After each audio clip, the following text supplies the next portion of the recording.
Okay, guys, can you see the screen now? Yes, sir. Yes, sir.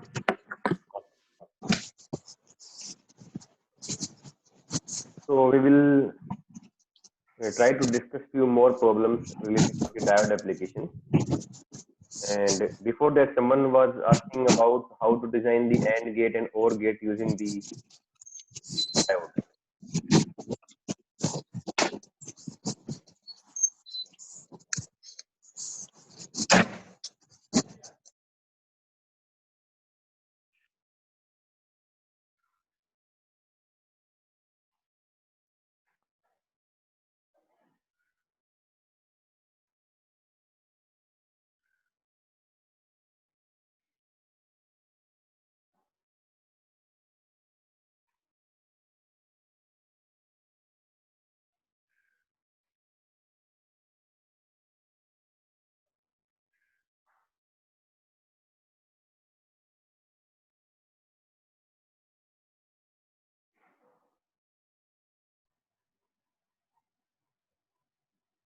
Just wait for a minute.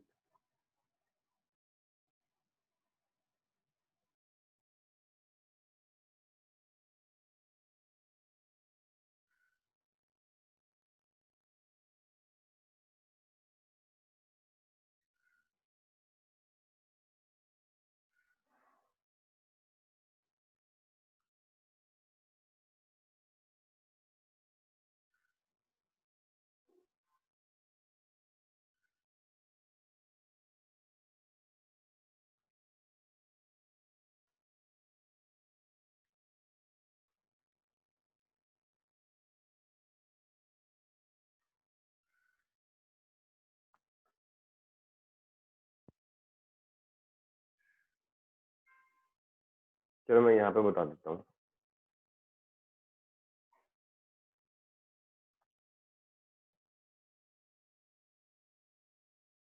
ठीक है, तो सबसे पहले हमें जो गेट डिजाइन करना है, हमें उसकी ट्रुथ टेबल जो है वो बनानी पड़ेगी. ठीक है, तो suppose I want to design and gate, तो मुझे उसी की टेबल, ट्रुथ टेबल जो है वो बनानी पड़ेगी. तो उसमें हमारे तीन चीजें होंगी: input A, input B and output O. ठीक है, तो इनपुट अगर हमारे दोनों 0 0 हैं, तो हमारे आउटपुट क्या आने चाहिए? 0. अगर 0 1 है,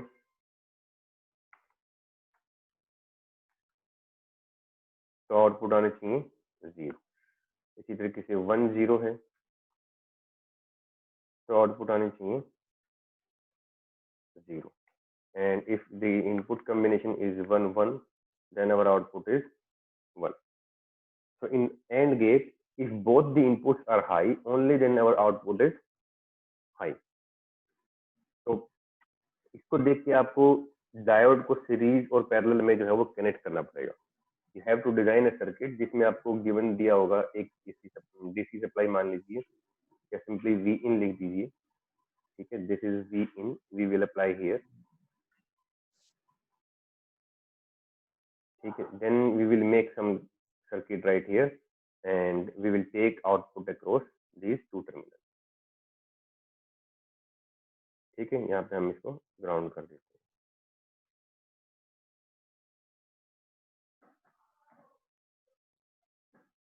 ठीक है, अब यहाँ पे आपको जितने नंबर ऑफ इनपुट्स हैं उतने नंबर ऑफ आपके डायोड्स लग जाएंगे.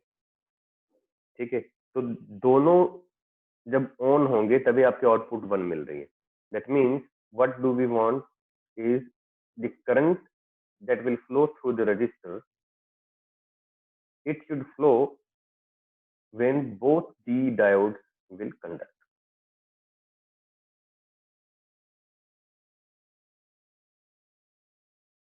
जब दोनों आपके कंडक्ट करेंगे तभी करंट फ्लो करेगा, तभी हमारे आउटपुट जो है वो हाई मिलेगी.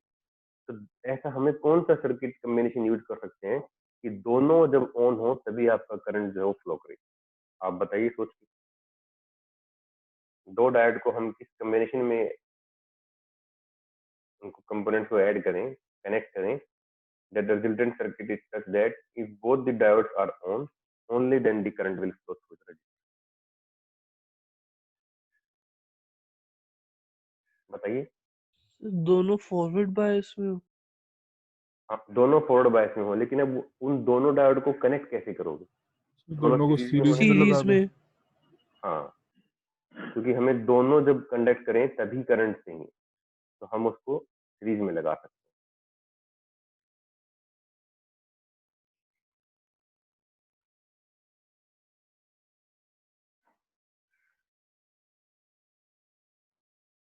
ठीक है, ये आपका सिंपली बन जाएगा एंड गेट। अब इसमें क्या है कि हमने वी इनपुट जो है वो सेम लिया है, कई बार हम उसको अलग अलग भी ले सकते हैं। ठीक है, उसके लिए हम आपको और डिटेल में बाद में बताएंगे जब डिजिटल इलेक्ट्रॉनिक्स देखेंगे तब। ठीक है, इसी तरीके से अगर आपको और गेट बनाना हो, इसको आप कैसे बोल सकते हो ना कि if both the diodes are conducting, only then the current will flow through the resistor। ठीक है, लेकिन अब सपोज कीजिए हमें बनाना है इसमें और गेट। ठीक है, तो और गेट की ट्रुथ टेबल हमारी इस तरीके से होती है कि your output is high if any of the input is high. तो दोनों में से कोई एक भी अगर कंडक्ट करेगा तो आपकी आउटपुट जो है वो आनी चाहिए। तो उसके लिए हमें कैसे कनेक्ट करने चाहिए डायोड?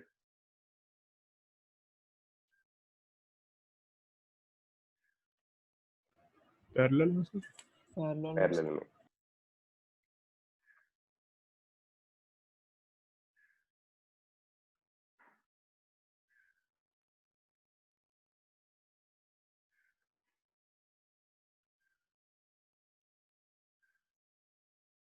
ठीक है, तो ये आपका और लॉजिक जो है वो उसके हिसाब से सर्किट बन गया। दोनों में से if any of the diode will conduct then your current will flow.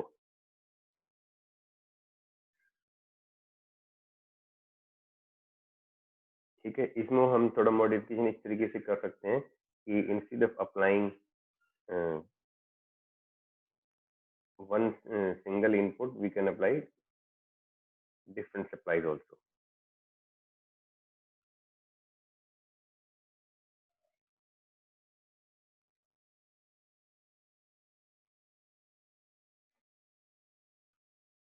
ठीक है, इसको मैंने बोल दिया V1 और यहाँ पे हमने अप्लाई कर दिया V2। ठीक है, तो V1 V2 जब दोनों में से कोई एक भी हाई हो गया तो one of the diode will be forward bias and the circuit will be complete. Circuit will complete हो जाएगा और आपका करंट फ्लो करेगा through this branch and you will get output across these two terminal.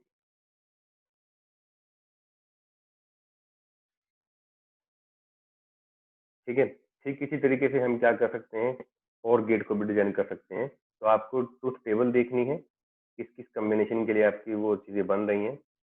कुछ आपके ऐसे gets भी बनेंगे, थोड़े कॉम्प्लेक्स गेट होंगे जिसमें आपके सीरीज और पैरेलल गेट भी चाहिए, दोनों का कॉम्बिनेशन भी लग सकता है। ठीक है, वो हम जो है जब डिजिटल इलेक्ट्रॉनिक स्टार्ट होगा ना तब देखेंगे। अभी आप बस आपको ये पता होना चाहिए कि उन लोग उनकी ट्रुथ टेबल क्या है, और अगर आप सर्किट देख रहे हो तो आप बता पाओ कि ये आपका वो वाला गेट बनेगा या नहीं बनेगा। ठीक है, is that clear? Yes sir.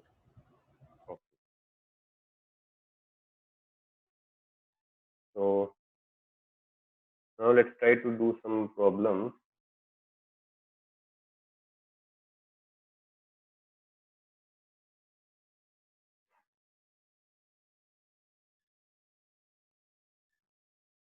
ठीक है, जैसे ये रेक्टिफायर पे आपका एक क्वेश्चन दिया हुआ है that the applied input AC power to a half wave rectifier is 100 volts. Okay, now it is not talking about the voltage and current, it's simply telling us the input power. 100 watts is input power and it is given that it is input power. Okay, this is input AC power, and then the output DC power that we obtain is 40 watts. So 100 watts was applied as input power and 40 watts we get as DC output power. And it is asking us what is the rectification efficiency. So whenever we have to calculate the rectification efficiency, we have to take two ratios. The one ratio is what we desire to get out of a rectifier circuit, that is DC output power, and the denominator is what we are provided, what we are given, what we have to convert, that is AC input power. So by taking the ratio of these two, we can calculate the rectification efficiency of the rectifier. Now it comes out to be 40%. So that means only 40% of the input AC power is converted into the DC power. ठीक है, ये formula आपको जो है वो याद रखना है. Now it is asking what happens to the remaining 60 volts. जो बाकी की 60 वोल्ट्स है उसका क्या हुआ, वो पावर जो है वो आपकी कहाँ गई. ठीक है, तो इसका मतलब ये नहीं है कि 60% जो आपकी पावर थी वो लॉस हो चुकी है. The 40% efficiency of rectification does not mean that 60% of the power is lost in the rectifier circuit. Because अगर आप ध्यान से देखो तो डायोड जो है वो हमारा बहुत ही कम पावर जो है वो यूटिलाइज करता है, बिकॉज इसका इंटरनल रेजिस्टेंस बहुत कम होता है. अगर हम डायोड का स्टैटिक और डायनेमिक रेजिस्टेंस हमने पहले पढ़े थे, तो वो जब फॉरवर्ड बायस होता है हमारा डायोड, तो उस टाइम पे बहुत ही कम होता है. ठीक है, but the main factor is that the 100 volt AC power is contained in two cycles, 50 volt in positive half cycle and 50 volt in negative half cycle, and 50 volt in the negative half cycle are not supplied at all. Output में आपका एक half जो है वो completely missing है. ठीक है, तो जब है ही वो मिसिंग तो वो कन्वर्ट कैसे करेगा उसको. ठीक है, सो हम देखने में लग रहा है कि बहुत ज्यादा पावर लॉस हो गया, but it's not the power loss. कहीं किसी कंपोनेंट में जो है वो लॉस नहीं हुआ है, but the diode is not allowing to conduct the current in case of one half cycle. Okay, so only 50 volt is positive half cycle are converted into the 40 volts. ठीक है, इस तरीके के क्वेश्चन आपके आएंगे. How to calculate the efficiency of the rectifier circuit.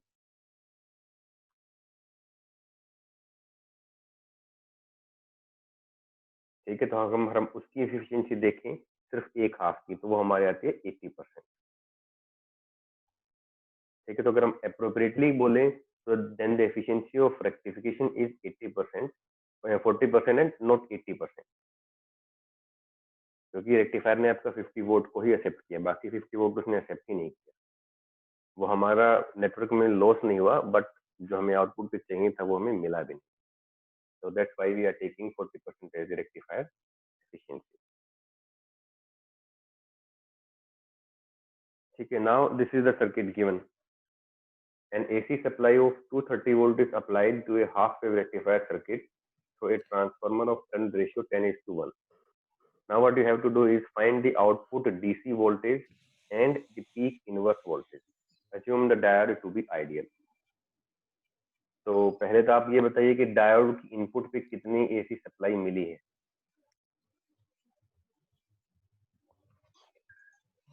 23 volt. यहाँ पे how much? 23 volt.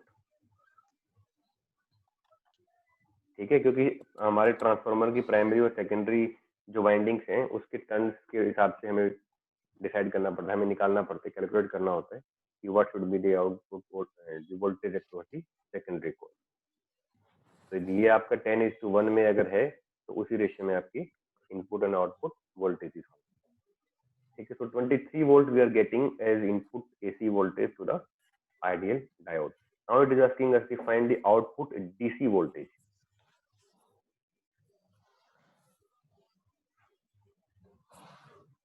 And then it is asking the peak inverse voltage.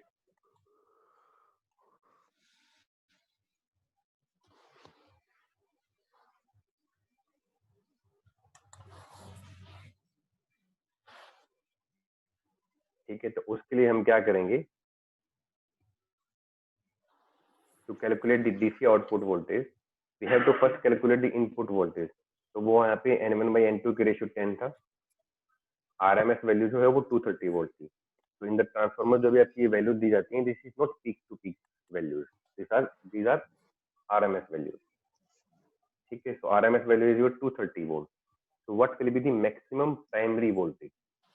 Maximum primary voltage जो है वो आपसे मिलेगी √2 times the RMS voltage, that is 325.3 volt. तो ये आपको ध्यान रखना है, जो सप्लाई हम बताते हैं 220 volt 230 volt, that is not the maximum voltage of the supply, that is the RMS value. If you want to calculate the maximum voltage, the peak voltage, then you have to multiply it with the square root of 2. Now that comes out to be 325 volt. ठीक है, तो maximum of secondary voltage क्या मिल जाएगा आपको 32.53 volt. आप उसको ऐसे भी कैलकुलेट कर सकते हो, पहले यहाँ पे आरएमएस है, उस हिसाब से यहाँ पे आरएमएस निकाल लीजिए, उसको √2 से मल्टीप्लाई कर दीजिए, 23 को √2 से मल्टीप्लाई करो तो भी आपका आंसर वही आएगा 32.53 वोल्ट।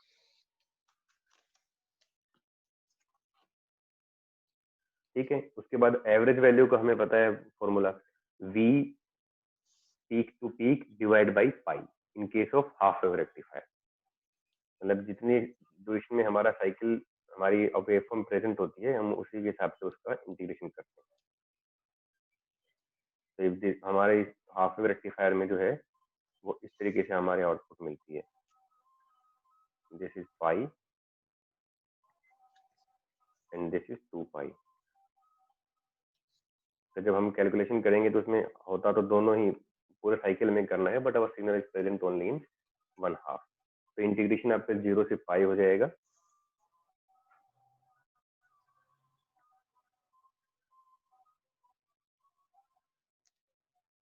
ठीक है, और बाहर हमारा जब एवरेज निकालते हैं तो टोटल टाइम पीरियड जहाँ पे हम कैलकुलेट कर रहे हैं, पहले स्टार्टिंग में इंटीग्रेशन 2 पाई ही रखेंगे, लेकिन उसके बाद जो है वो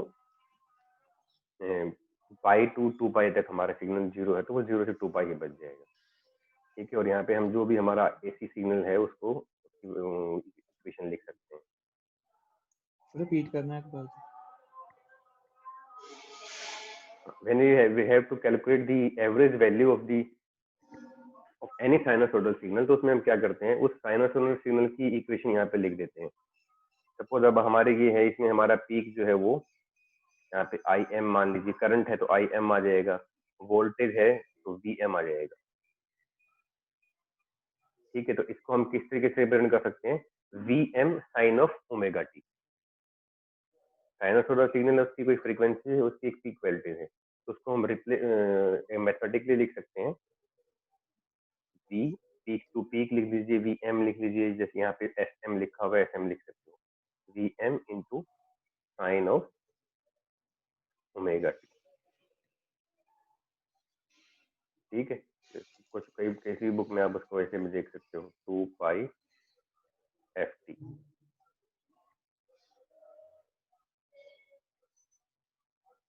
ठीक है, अब इस सिग्नल को आप जो है ना यहाँ पे रख दीजिए जहाँ पे मैंने एसी लिखा हुआ है, क्योंकि इसकी एक्सप्रेशन जो है वो तो यही आएगी, from 0 to 2 pi 0 to pi, the expression is this, from pi to 2 pi it is 0, but we have to take calculate the average value, so we will simply divide it by the total time period। ये आपकी derivation है जो आपके 12th में दी। ठीक है, जब इसको हम सोल्व करेंगे आगे तो फिर हमारे जो वैल्यू आएगी वो आएगी V peak to peak divided by pi.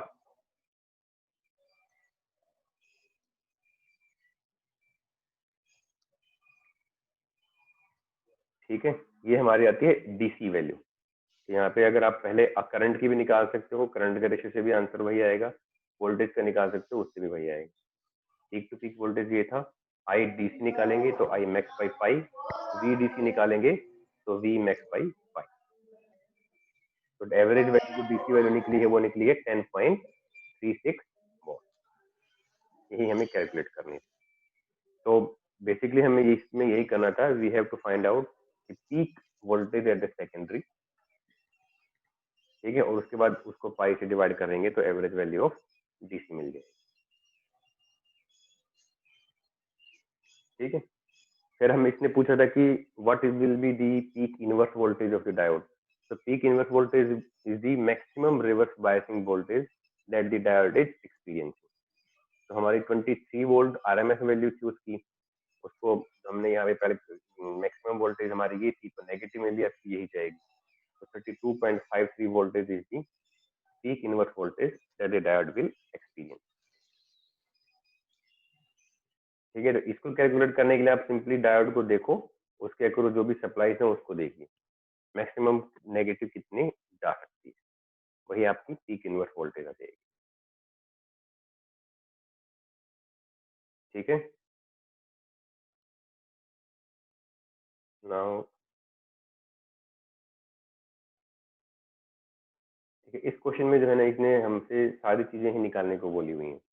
That A crystal diode having internal resistance 20 ohm is used for half wave rectification, and if the applied voltage is this, load resistance is this, calculate these parameters। ठीक है, तो मैं एक बार equivalent circuit है वो मैं यहाँ पे बना देता हूँ।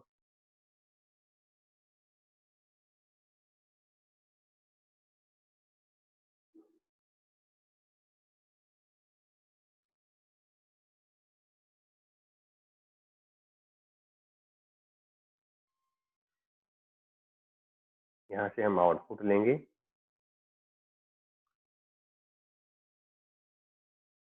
और यहाँ पर हम इनपुट अप्लाई करेंगे।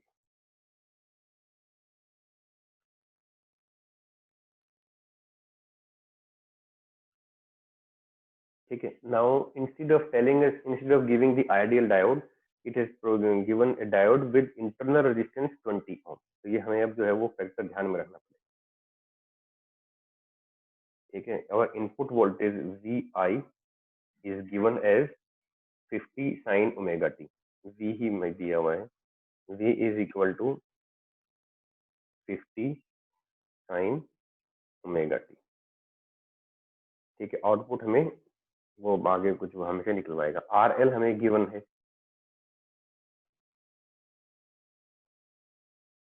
RL is equal to 800 ohm and RF is equal to 20 ohm। ठीक है, so first it is asking us the peak IM, the maximum current in the load resistance। ठीक है, तो मैक्सिमम करंट तब flow करेगा जब हमारा डायोड फॉरवर्ड बायस रहेगा। फॉरवर्ड बायस का रेजिस्टेंस यहाँ पे दिया हुआ है RF 20 ohm। तो हम इसको फॉरवर्ड बायस में जो इसका इक्विवेलेंट सर्किट बनाएंगे उसको इस तरीके से बना सकते हैं। मैं इसके पैरेलल ऊपर एक लाइन खींच रहा हूँ।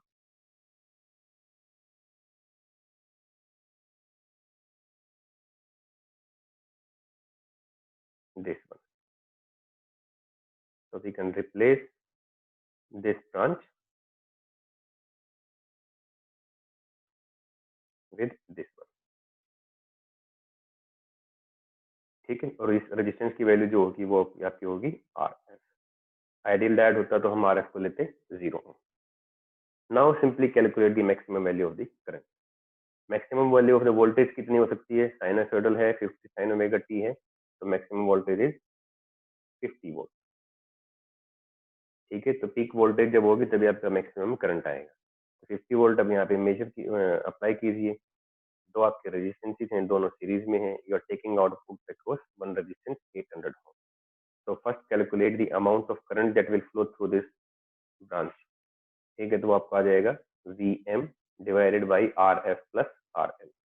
So 50 divided by 80 plus 800, that comes out to be 61 milliampere। Now this current will flow through this branch, so voltage drop across this resistor will be, वो हमें आउटपुट में हम बाद में निकालना है, अभी हमें सिर्फ IM ही निकालना था। तो maximum current is 61 milliampere। Then it is asking us to calculate the DC voltage and RMS voltages। So your DC voltage comes out to be IM divided by pi, so 61 divided by pi, 19.4 milliampere। RMS value is IM divided by 2, so 30.5, 61 divided by 2। Once you calculate you are able to calculate the peak voltage or peak current value, then you can simply divide them by pi or 2 to calculate the average and RMS value। ठीक है, now please remember that under root 2 नहीं होता था? Yes sir, IM by root 2 नहीं होना था sir वहाँ पे RMS में? हाँ, उसमें इसने गड़बड़ कर दी। ठीक है, तो वो सर आंसर देखो भी हम वो उससे आंसर हम बताओ क्या कहते हैं, आंसर क्या है? सर आंसर भी ये गलत था ना फिर 30.5। हाँ हाँ हाँ,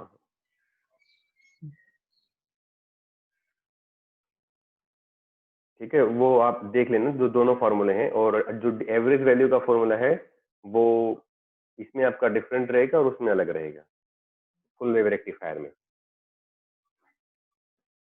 ठीक है, फिर उसने हमसे पूछा था to calculate the AC power input and DC power output. तो एसी पावर इनपुट जब निकालना होता है, किसी भी सिग्नल का अगर एसी पावर निकालने होते हैं, तो we simply multiply IRMS value square to the resistance. ठीक है, तो आपकी जो भी यहाँ पे IRMS वैल्यू आए उसको I स्क्वायर R हम करेंगे, तो वहां से आपकी जो वैल्यू आ जाएगी एसी पावर इनपुट। और डीसी पावर आउटपुट निकालनी हो तो हम IDC को मल्टीप्लाई करेंगे RM से। फॉर्मूला आपका I स्क्वायर R ही है। What type of current we will take that will decide the power input और power output, whether we are taking AC input power or whether we are taking DC output power। क्योंकि DC में कोई फर्क नहीं होता, DC में IDC square के multiply करके हमारा आउटपुट डीसी पावर आ जाएगी। एसी में पीक वोल्टेज डिफरेंट होती है, आरएमएस वैल्यू अलग होती है। तो जब पावर को कंसीडर करते हैं then we have to take into account the RMS value. ठीक है, जब दोनों हमारे कैलकुलेट हो जाएंगे उसके बाद हम एफिशिएंसी ऑफ रेक्टिफिकेशन कैलकुलेट कर सकते हैं, simply taking the ratio of these two, DC output power divided by AC input power.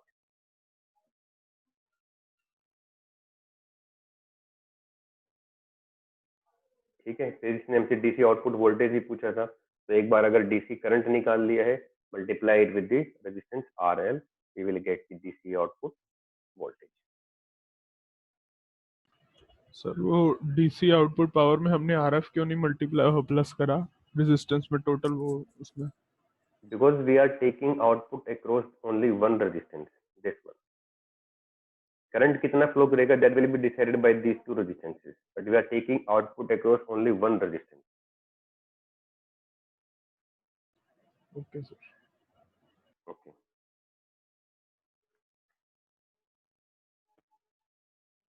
ठीक है, तो इस तरीके के आपके क्वेश्चन आएंगे। एक बार आप आरएमएस वैल्यू और डीसी वैल्यू जो है उसकी फॉर्मूला जो है वो ठीक से याद रख लेना, ठीक से समझ लेना उनकी derivation.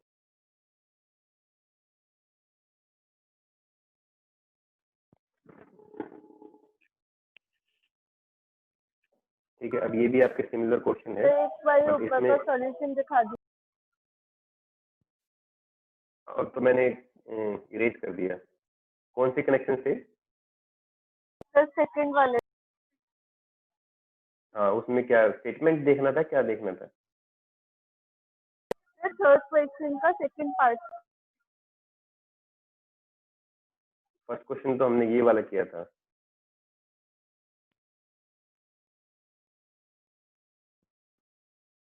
This is third one.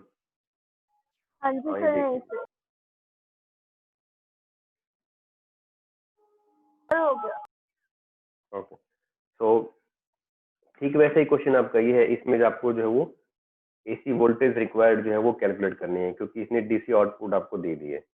तो सेम फॉर्मूला हम यूज करेंगे, तब उससे निकाल लेंगे। बस जो पैरामीटर पहले डीसी आउटपुट कैलकुलेट करनी थी, now you have to calculate the AC voltage which will be required to produce 50 volt DC.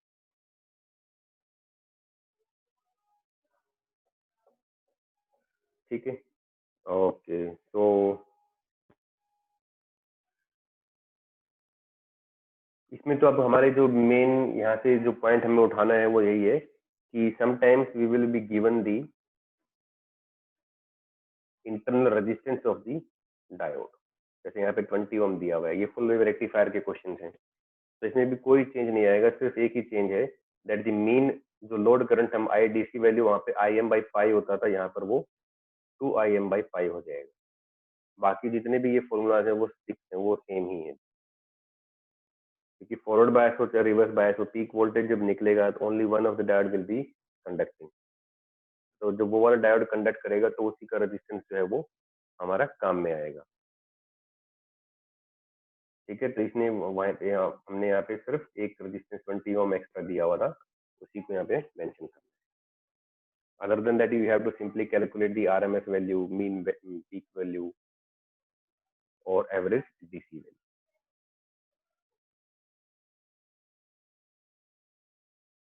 इसमें कोई और डिफरेंट क्वेश्चन होता है तो मैं वो देखता हूँ एक बार।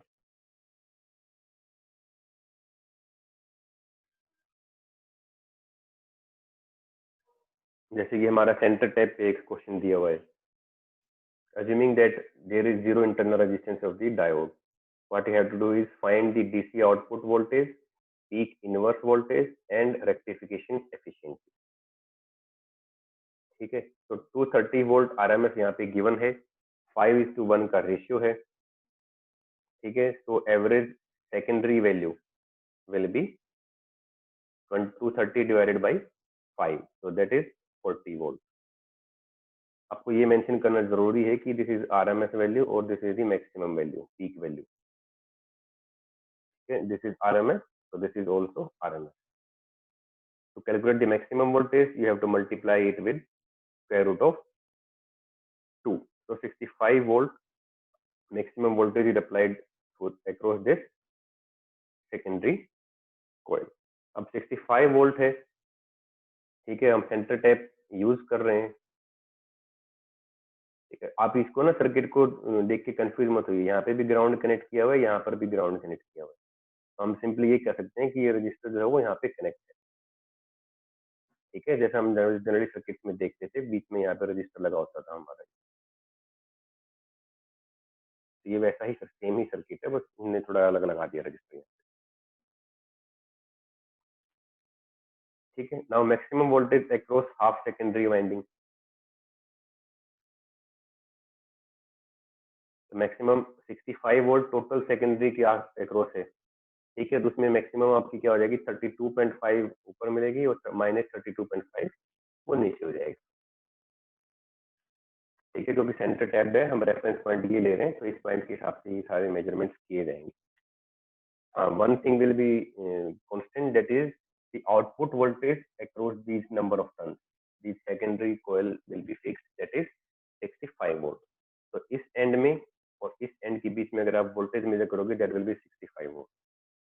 अब आपने सेंटर में लगा दिया है रेफरेंस पॉइंट, तो वो 32.5 ऊपर हो जाएगा, 32.5 आपका नेगेटिव हो जाएगा। ठीक है, देन वी हैव, ये सब चीजें हम सिर्फ जो है ट्रांसफार्मर की चीज को देख के ही कर लेंगे। अभी तक रेक्टिफायर का हमने कोई इसमें काम नहीं किया है। These are simply the calculating the output of the transformer. Then we have to calculate the average current IDC। ठीक है, तो ये आपका वही सेम फॉर्मूला है, IM डिवाइड बाई 5, लेकिन ये फुल वेव रेक्टिफिकेशन है, so it will be 2 times IM divided by 5, 2 times IM divided by 5, and this is our IM, peak current, that will be decided by the peak voltage divided by the load resistance. We are taking the ideal diode, so there is no need to add the RF, forward diode resistance RF. Simply हमने पहले put की, we calculated this value. तो formula आपका वही था, 2 times IM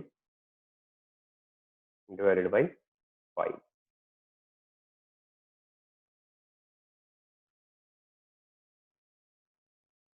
Average DC current. Then the peak inverse voltage is equal to the maximum secondary voltage. ठीक है, तो ये हमारी 65 वोल्ट रहेगी, क्योंकि मैक्सिमम उसके ऊपर अगर जब आप देखोगे रिवर्स बायस में जो एक डायोड रहता है, तो वो उसको 65 वोल्ट ही अपीयर होगा। नीचे उसके बाद 32.5 है, 32.5 पॉजिटिव में, तो डिफरेंस अगर मेजर करोगे तो 65 वोल्ट है। So the peak voltage that we are getting at the input supply is 32.5 volt, but still the peak inverse voltage required for the diode is 65 volt. ये आपको इसमें ध्यान रखना है। जनरली क्या होता है, जो पीक इनपुट वोल्टेज होता है उतनी ही हमारी इनवर्स वोल्टेज भी होता है, बट सेंटर टैप में आपका जो इनवर्स वोल्टेज है वो डबल मिलेगा।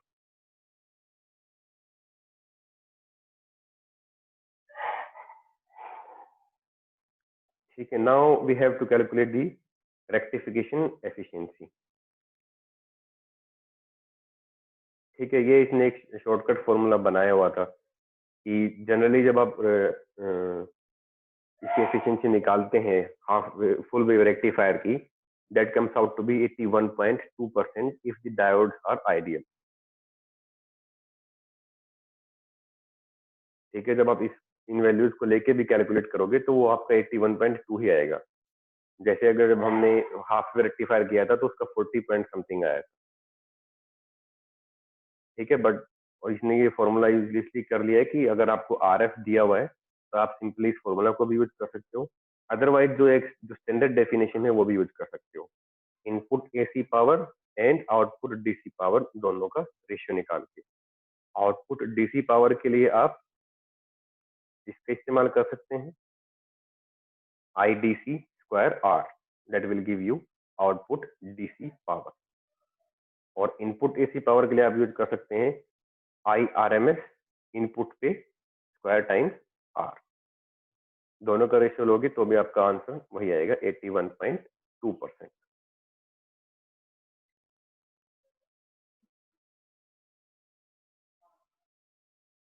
ठीक है, किसी को डाउट इसमें? आपको ये सारे क्वेश्चन जो हैं वो अभी वीकेंड पे करके देखने हैं, फिर मैं नेक्स्ट क्लास में सबसे पहले जो है वो इन्हीं का एक बार आपसे पूछूंगा कि आपने क्या किया है क्या नहीं किया है। Only then we will move forward, क्योंकि आपका काफी सिलेबस हो चुका है अभी, इसमें काफी सारे प्रॉब्लम्स हैं, इसमें क्वेश्चंस मिल जाएंगे आपको करने के लिए।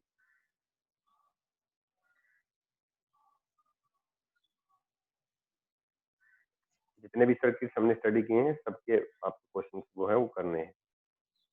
जैसे ये ब्रिज टाइप रेक्टिफायर है, ब्रिज रेक्टिफायर है, तो इसमें भी आपके स्टार्टिंग में कई बार यहाँ पे ट्रांसफार्मर भी लगा हुआ मिल सकता है, कई बार डायरेक्टली भी इनपुट भी दिया जा सकता है। ठीक है, तो आपका फर्स्ट स्टेप तो यही हो जाता है to calculate the AC signal at the secondary of the transformer. तो आप सिंपल यहाँ से 230 वोल्ट दिया हुआ है, RMS वैल्यू है, 4:1 का रेशियो है। यहाँ पे पहले RMS वैल्यू निकाल लीजिए, √2 से मल्टीप्लाई करके VM निकाल लीजिए। ठीक है, उसके बाद आपको यहाँ पता लग जाएगा कि इन दो पॉइंट्स के बीच में पीक वोल्टेज जो है वो वोल्टेज की वो कितनी है।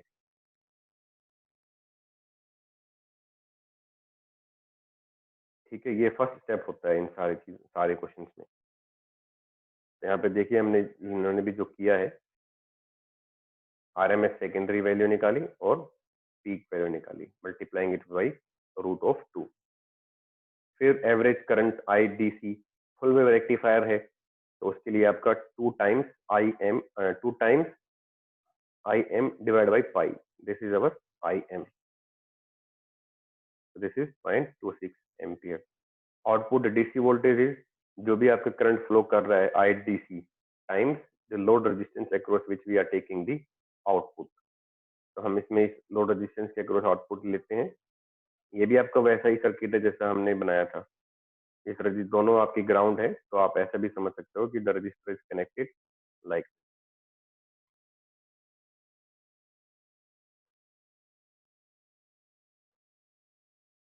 ठीक है, सो एवरेज DC करंट हो गया, एवरेज आउटपुट DC वोल्टेज में simply multiply it with the load resistance value. Then peak inverse voltage. Now peak inverse voltage in this circuit is equal to the maximum of the secondary voltage.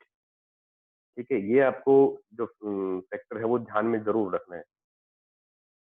ठीक है, यहाँ पे जो भी peak value मिलेगी वही उस रजिस्टर के उस डायोड को अक्रॉस मिलेगी। Whereas in this type of circuit जो आपको यहाँ पे मिलता था, इन दोनों के बीच में इनपुट वोल्टेज मिलता था VM, उसे डबल आपको पीक इनवर्स वोल्टेज मिलती थी। ठीक है, तो इसमें सेकेंडरी आपके बाद में कोई सेंटर टैप नहीं है, तो what ever input voltage right is here that will B appearing across the diode in the reverse bias situation. The peak inverse voltage is the maximum secondary voltage 81.3 volt.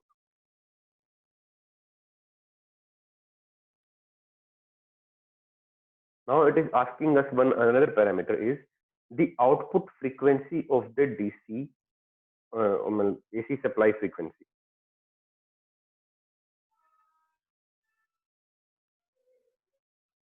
जो हमारे output I है उसकी frequency पूछ रहा है ये। Input की frequency हमारी दी हुई है 50 हर्ट्ज। तो अगर ये हमारी इनपुट वेवफॉर्म थी,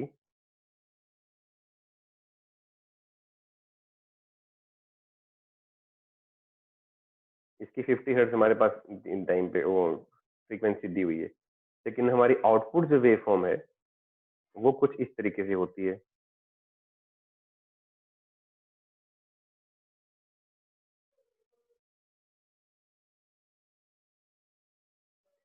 ठीक है, so this output waveform is repeating itself twice in the same duration in which the input cycle was repeating. Input cycle का एसी सिग्नल की फ्रीक्वेंसी आपकी ये थी, इस टाइम पीरियड से आप निकालेंगे। ठीक है, आउटपुट जो है वो इतने टाइम के बाद ही अपने आप को रिपीट करने लगता है। so that means the frequency of the output waveform is twice as of the AC supply frequency. So the F output will be twice of the input. या आपके कोई भी फुल वेव रेक्टिफायर हो उसमें यही होगा, क्योंकि आपकी फ्रीक्वेंसी ऑटोमेटिकली उसमें डबल हो रही है। We are getting output in both the half cycle. Okay, any doubt?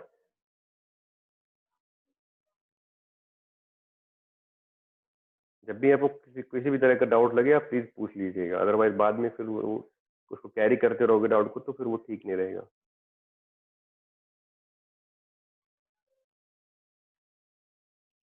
ठीक है, जो मैं आपको बता रहा था वो इस क्वेश्चन में देखो दिया हुआ है।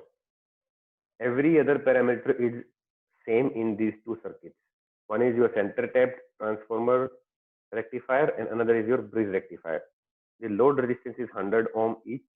Input supply is 230 volt RMS and ratio is 5:1. Diodes are ideal.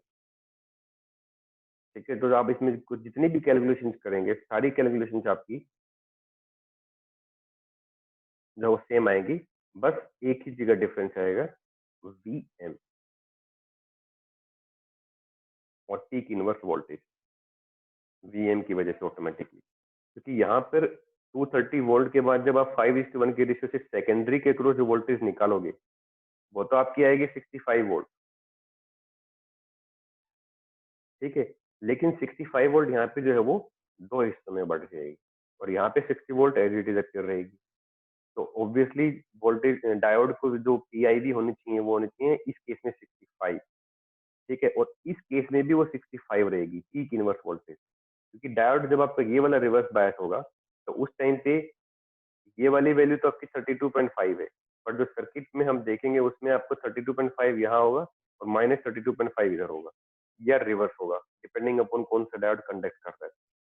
तो जो डायोड को PIV रेटिंग चाहिए वो इसमें फिर भी डबल ही चाहिए। ठीक है, एक यही आपका डिफरेंस आएगा, बाकी सारी कैलकुलेशन आपकी सेम रहेगी। ठीक है, जब आपका मैक्सिमम वैल्यू टू वोल्टेज भी चेंज हो गया, यहाँ पे 32.5 था, यहाँ पे आपका 65 है। बाकी जितने भी फॉर्मूलाज हैं वो सब सेम है, 2Vm/πRL 2Vm/πRL। ठीक है, तो इसमें ये एग्जैक्टली डबल हो जाएगी आपकी आउटपुट। आप इसको ऐसे मत समझिए कि ब्रिज रेक्टिफायर की एफिशिएंसी ज्यादा है, ये डबल इसलिए दे रहा है और DC output because the input voltage is also double. Input voltage इसमें अगर हम देखेंगे तो वो Vm sin omega t होगा जो कि 32.5 है इस केस में, और इस केस में भी Vm sin omega t होगा, but this Vm is equal to 65। तो आउटपुट डीसी वोल्टेज इसकी ज्यादा आएगी, but that doesn't mean it is more efficient than the center tap transformer. Sir जब हम एफिशिएंसी निकालेंगे सेंटर टैप में तो V इनपुट हम 61 लेंगे कि 35.5? Vm दिस जो आपका एरो मार्क किया हुआ है, reference point for this circuit is this one, so this will be Vm। तो सर मतलब फिर 32.5 जब हम इनपुट में बोलेंगे इनपुट वोल्टेज तो 32.5 लेंगे फिर? एफिशिएंसी निकालते टाइम। एफिशिएंसी निकालते वक्त। Okay sir. ठीक है, तो जब आप ये पीआईवी रेटिंग की बात करते हैं दोनों सर्किट, उस केस में जो है ना ये पीक वोल्टेज की बजाय जो ध्यान से देखना, जो टर्म लिखेंगे वो लिखेंगे maximum voltage across secondary winding.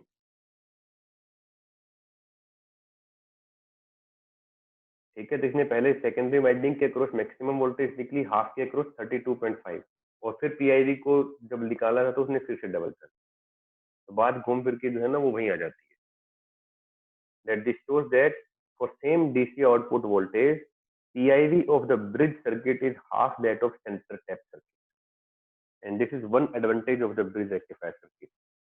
Suppose you want 50 voltage at the DC output voltage.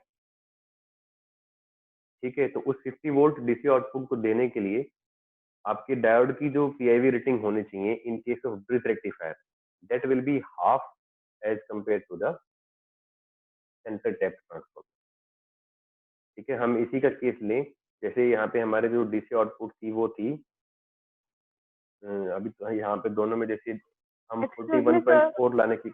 Yes So it is the time for our next class. Okay okay, ठीक है ठीक। आप लोग इनकी क्वेश्चन जो है वो सोल्व करना, उसके बाद हम डिस्कस करते हैं। Okay, sir. Thank you, sir.